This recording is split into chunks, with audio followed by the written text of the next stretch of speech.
Assalamualaikum. Kali ini benar-benar mampir di kediamannya Pak Fatur. Siap. Mas Fatur. Iya. Kok Mas Fatur? Iya, karena kita biasa gaul sama yang lebih tua kita. Oh gitu. I'm gonna set your place on fire. Let's get higher. I'm gonna. Gimana Tur? Sehat Tur? Alhamdulillah sehat. Saya jadi nanya Anda sehat, orang saya yang mampir kok kemarin. Sehat ya, kemudian sehat ya. Gimana keadaan keluarga?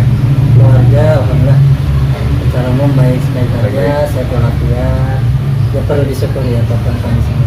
Iya, Mas Fatur ini sahabat yang sekarang berprofesi atau berkegiatan sebagai guru ya Tur? Ya, Guru apa Tur? guru SD. Guru SD? Iya. Pegang apaan? Pegang kelas kali ya. Wali kelas. Wali kelas berapa? Wali kelas 3.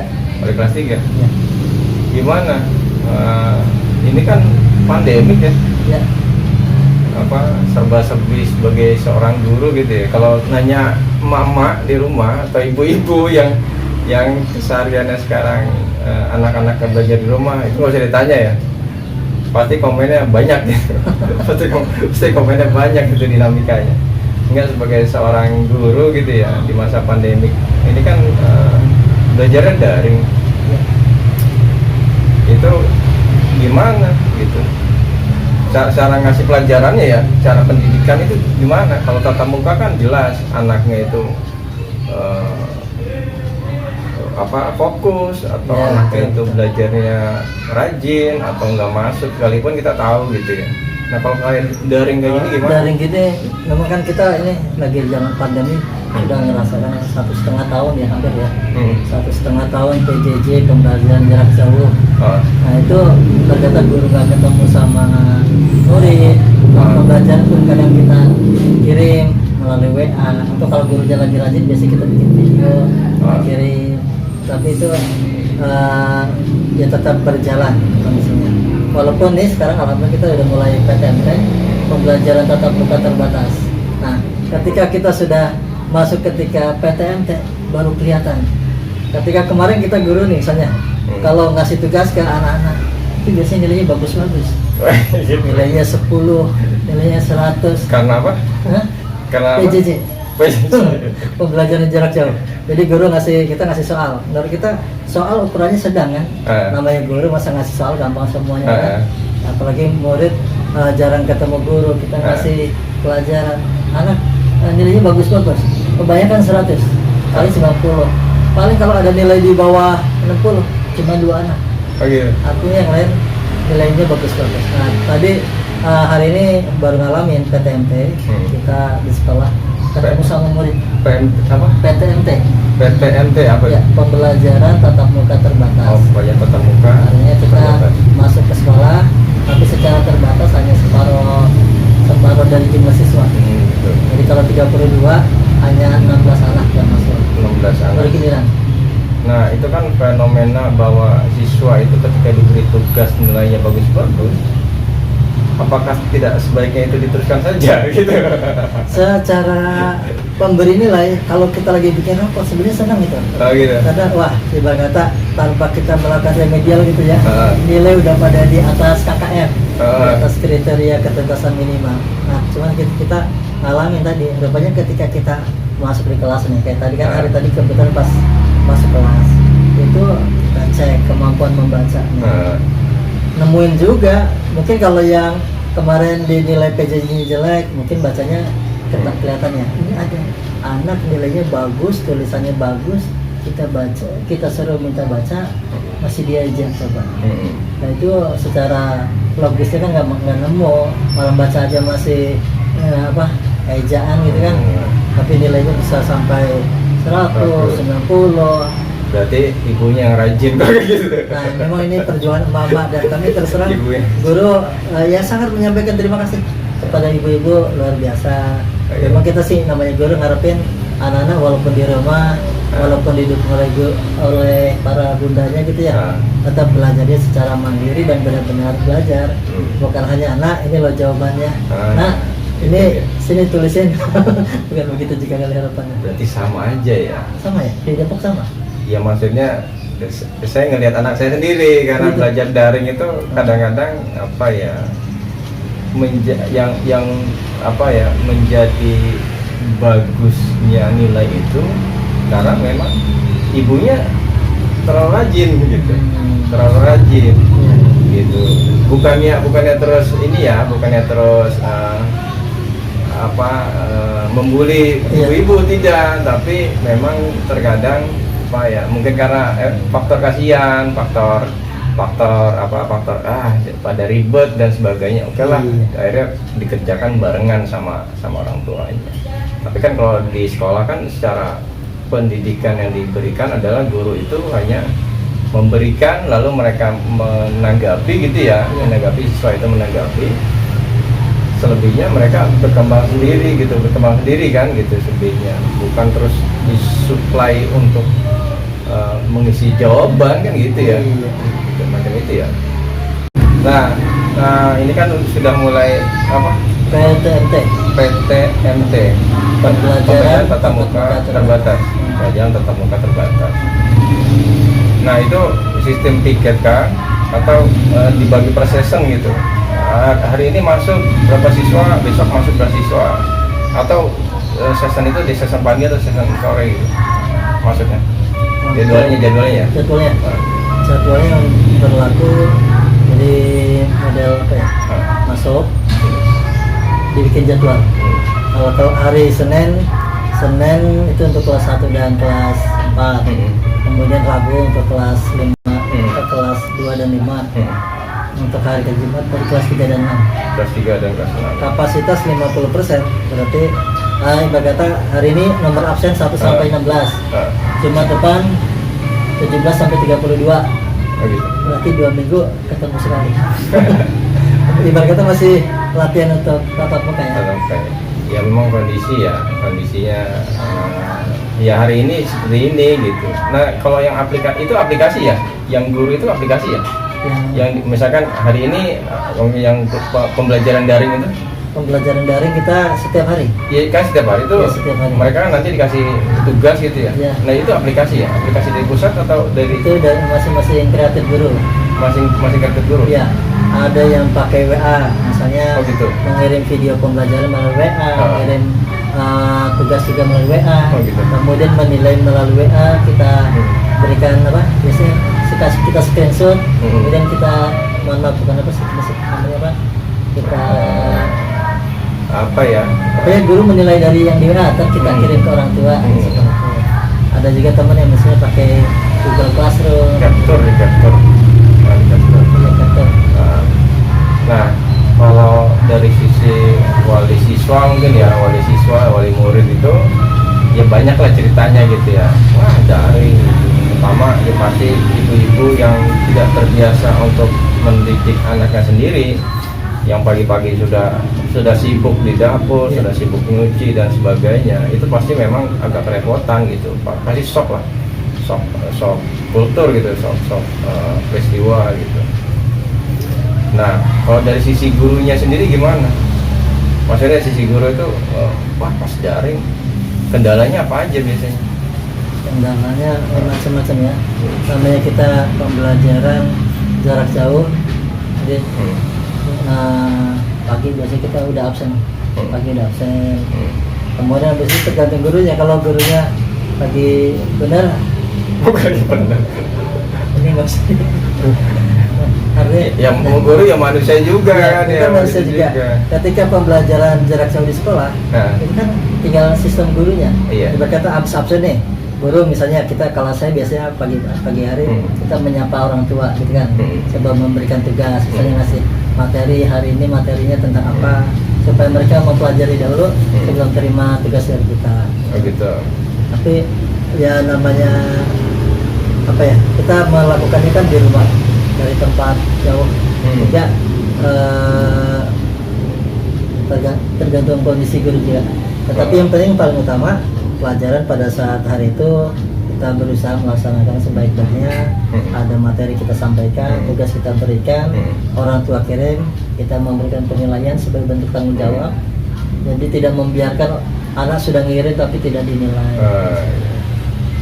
Ya yang penting ada apa ya, ada value nih, bukan nilai ininya ya, tapi Hargaan ya, nilai terhadap tugas, tanggung jawab sebagai pendidik. Iya. Yang harus disampaikan walaupun memang secara kontrol perkembangan si siswa itu agak rumit ya, karena memang tidak bertemu gitu. Itu tadi ketika mereka diberi tugas kok nilainya bagus gitu, ya alhamdulillah. Kalau misalkan memang itu memang menjadikan si siswa lebih berkembang, kenapa nggak diteruskan, kan pertanyaan gitu.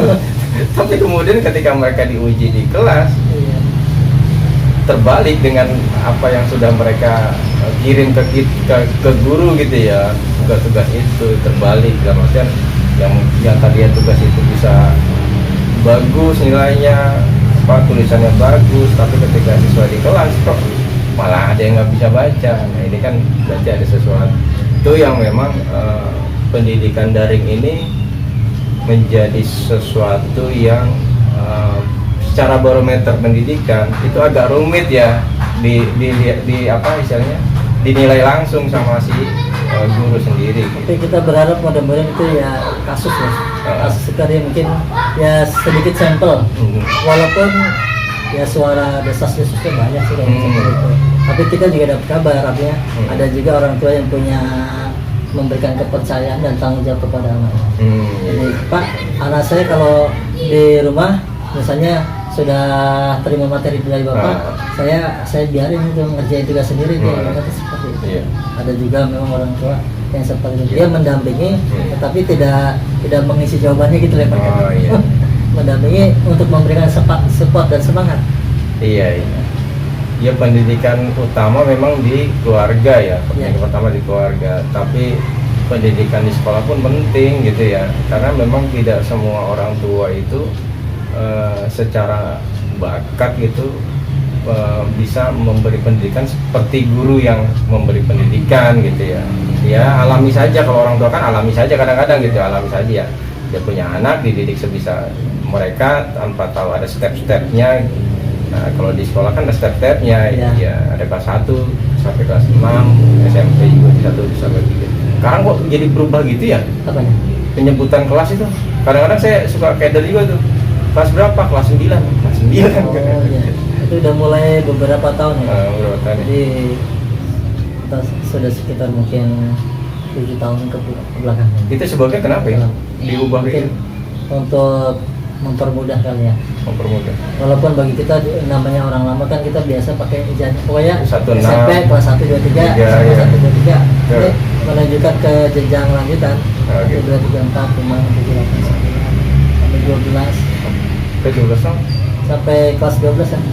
Kalau SMA kan berarti 6 iya 12 tahun. 11 12 tahun. Berarti 11 12 kelas 12 lah. Wajib belajar 12 tahun berarti ya. Wajib belajar 12 tahun. Jadi ketahuan tuh misalkan lulusnya tahun berapa? Tahun 9. Oh, berarti belum 12 tahun tuh. Berarti DO dia. DO untuk sekolah ya. Mudah-mudahan enggak ya. Mudah-mudahan enggak. Ya semua mudah-mudahan pendidikan kembali seperti semula gitu ya, seperti semula, dan mudah-mudahan malah lebih baik lagi karena sudah teruji secara teknologi sudah mulai dipakai gitu ya. Jadi si orang tua sendiri pun sudah tidak kaget hari ini untuk pakai sistem aplikasi itu ya, kayak gitu ya. Jadi ya memang tetap namanya PJJ dari ada manfaatnya. Ibarat kata guru yang mungkin dulu hanya asik dari buku kemudian materi, artinya buku yang standar ya. Kalau yang rajin kan mungkin dia pakai media. Nah, hari ini mau nggak mau mesti menggunakan sarana itu. Orang tua juga di rumah mungkin dulu hanya menyiapkan sarapannya saja, uang sakunya saja. Oh sekarang kedepannya uang saku dan sarapan nggak cukup, harus didampingi dan kasih semangat ya. Iya. Ya minimal kuota orang tuanya tidak habis untuk YouTubean sama chatan WA gitu ya. Atau dipakai buat TikTokan. Ya minimal itu ya. Bisa tersalurkan buat pendidikan juga. Ya harapannya positifnya seperti itu. Walaupun mungkin ada juga barangkali namanya anak-anak pada masa sekarang dipegangin HP gitu kan. Mungkin taruhlah pagi dia masih buat belajar kan, pagi dia buat belajar. Ketika siang malam belajarnya udah selesai, karena terbiasa pegang HP ya tinggal buka yang lain. Mudah-mudahan sih yang positif ya. Ya itulah eranya sekarang, era digital. Terlebih pandemi ini kita lebih didorong untuk mengenal apa dunia itu gitu. Termasuk ibu-ibu, mungkin ibu-ibu ya, orang-orang tua kita sebagai orang tua juga yang tadinya tidak paham itu ya dipaksa untuk paham gitu. Ya alhamdulillah sih ada manfaatnya gitu. Ada manfaatnya, pada akhirnya kita nggak kaget-kaget banget gitu megang HP Android gitu ya. Iya. HP Android.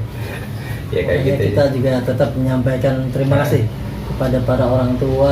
Alhamdulillah ketika masa pandemi mungkin guru menyampaikan tidak maksimal, orang tua pada mensupport, pada mendukung untuk kegiatan pembelajaran.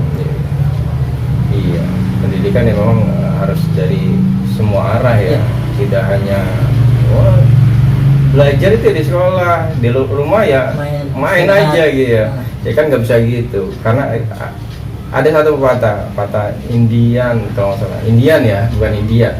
Indian itu pendidikan anak-anak itu adalah pendidikan orang sekampung.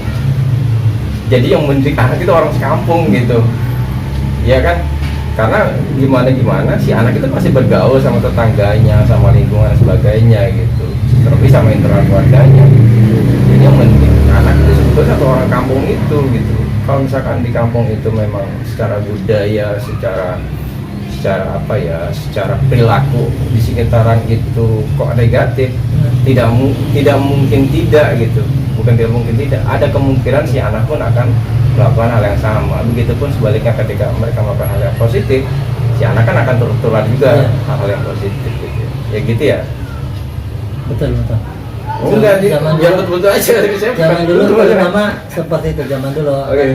Nah, tetapi ketika sudah era digital kan, otomatis makna kampung lebih luas ya. Iya betul. Artinya kampung bukan sekedar wilayah tempat tinggal, tapi kampung itu juga semua yang bisa kita saksikan, semua yang bisa kita tonton, itu juga menjadi bagian apa ya, pemberi pengalaman. Oh iya betul. Iya, karena belajar itu sumbernya dari banyak hal ya. Ya itu pengalaman awam saya ketika saya bukan sekedar baca, mungkin ya itu emang niat belajar banget. Kalau baca buku, koran gitu, itu belajar banget. Tapi ketika nonton film, ya film apapun, film Hollywood, film Bollywood, film komedi dan sebagainya, saya selalu ngambil sisi ininya, sisi bukan sok moralis gitu, sok mulia terus. Baik sisi edukasinya apa ya?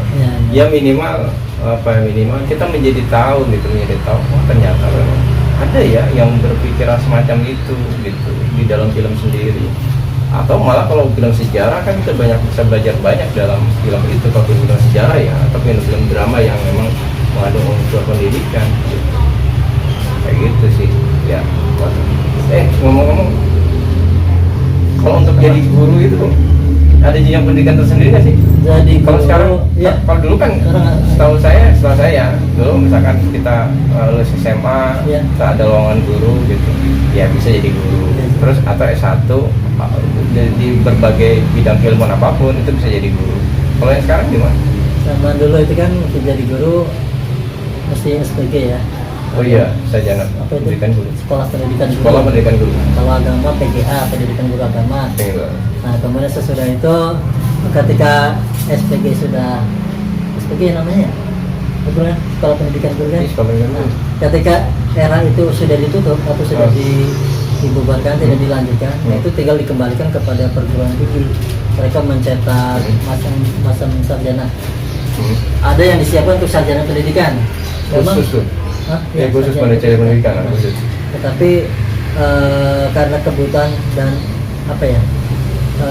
kondisi di lapangan, yang mengajar itu rupanya tidak hanya berbasis sarjana pendidikan, ada juga yang non kependidikan, mereka ikut aktif mengajar juga.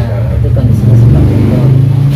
Nah kemudian pemerintah dalam hal ini melakukan perbaikan.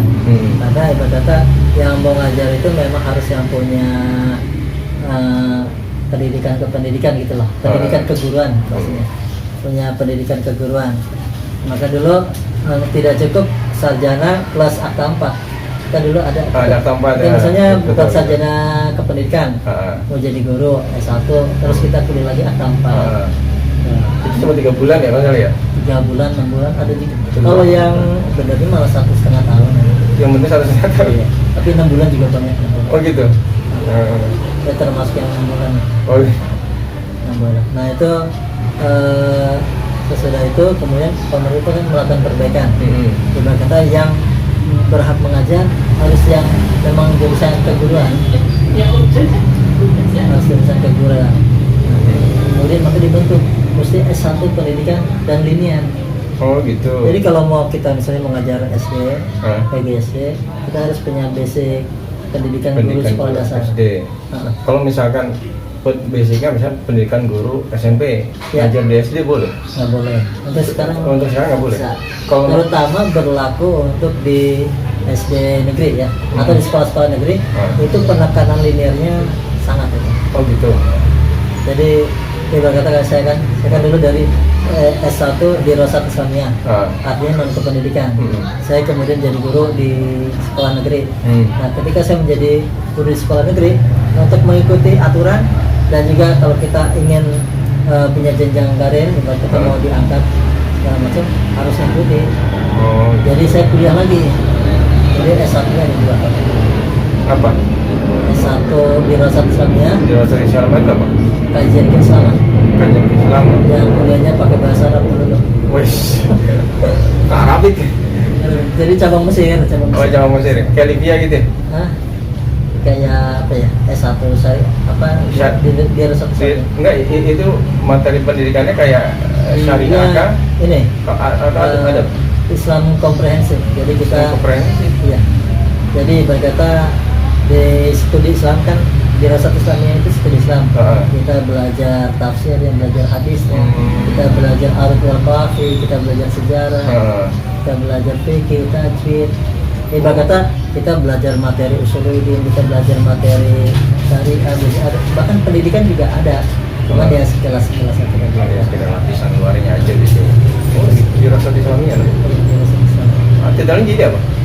Kalau di Rosat Islamiyah, SSI, Sarjana Studi Islam. Sarjana Studi Islam. Iya. Setelah itu lanjutin nggak? Nah, kita lanjut lagi ke S1 di PGSD. PGSD. Di Open University.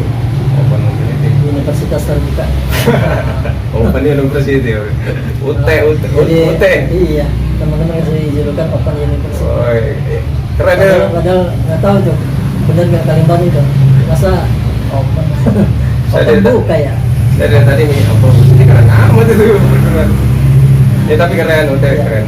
Selama orang yang masih mau belajar berapapun umur ya, itu keren kayak keren. Alhamdulillah kita ada kebijakan dari pemerintah jadi untuk program bidang ilmu. Jadi untuk yang sudah S1 kita ngikutin PGSD bidang ilmu. Yang mereka sudah punya S1. Jadi masa kuliah 3 semester. Oh, sama kayak satu biasa ya? Ya sama kayak satu biasa gitu ya? Apa ceritanya? Ya. Ini iya masa kuliahnya juga waktunya. Masa kuliahnya lebih ringkas. Lebih ringkas. Berapa semester? 3 semester. 3 semester berarti 1,5 tahun ya? Ya 1,5 tahun. Tapi secara ini S1? S1. S1? Ya. Oh gitu. Titelnya apa?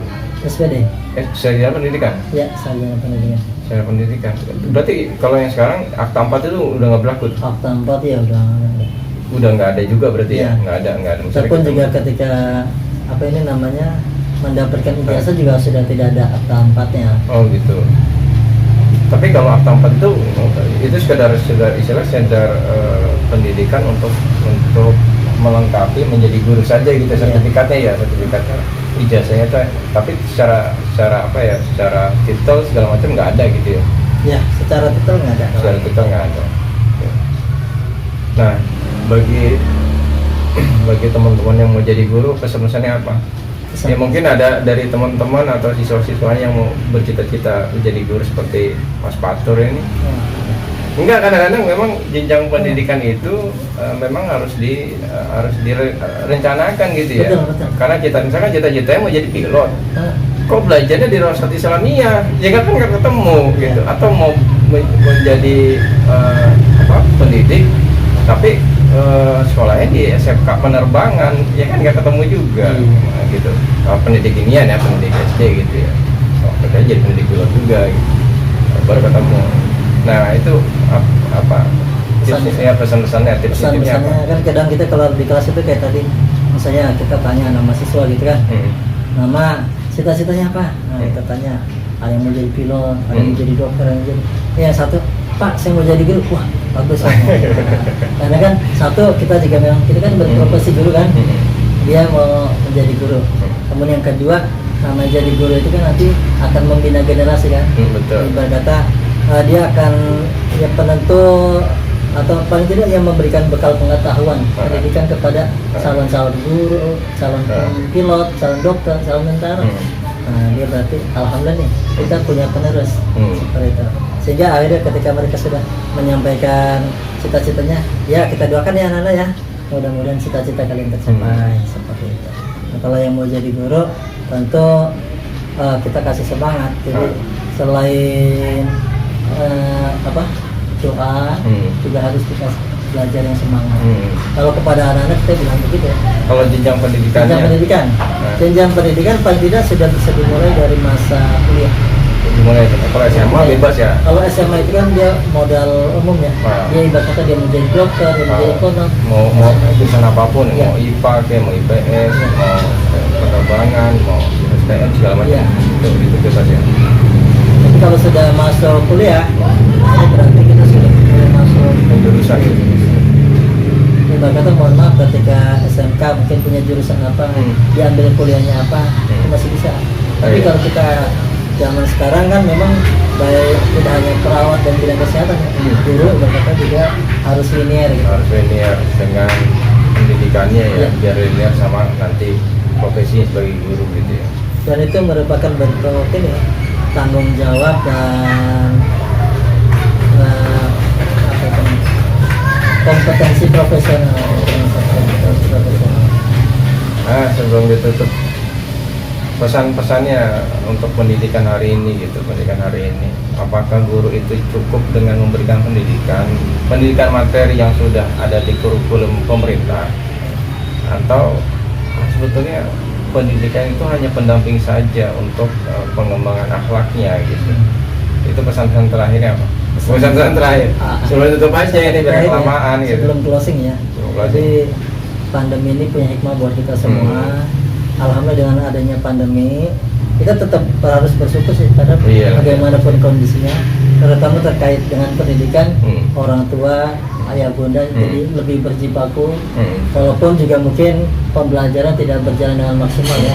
Tapi kita berharap mudah-mudahan nih ketika sekarang sudah mulai PTMT, orang tua tetap mendukung anaknya untuk tetap semangat datang ke sekolah.